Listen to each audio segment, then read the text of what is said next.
నమస్కారం ఘంటారావానికి స్వాగతం ముందుగా ప్రధానాంశాలు ఉత్తరప్రదేశ్ సీఎంగా ఆదిత్యనాథ్ బాధ్యతలు అతిరథ మహారథుల సమక్షంలో ప్రమాణ స్వీకారం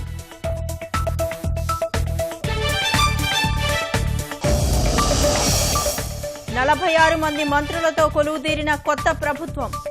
సంబరాల్లో భాజపా కార్యకర్తలు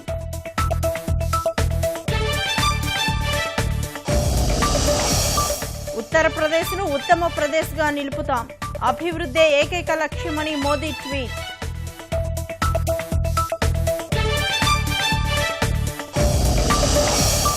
ప్రకాశం గుంటూరు జిల్లాల్లో నీటి ఎద్దడికి త్వరలో పరిష్కారం బుగ్గవాగు ఆధునికీకరణ చేపడతామన్న దేవినేని పుజారా సాహా శతకాలతో భారత్కు ఆతిథ్యం రెండో ఇన్నింగ్స్లో 2 వికెట్లు కోల్పోయిన ఆసీస్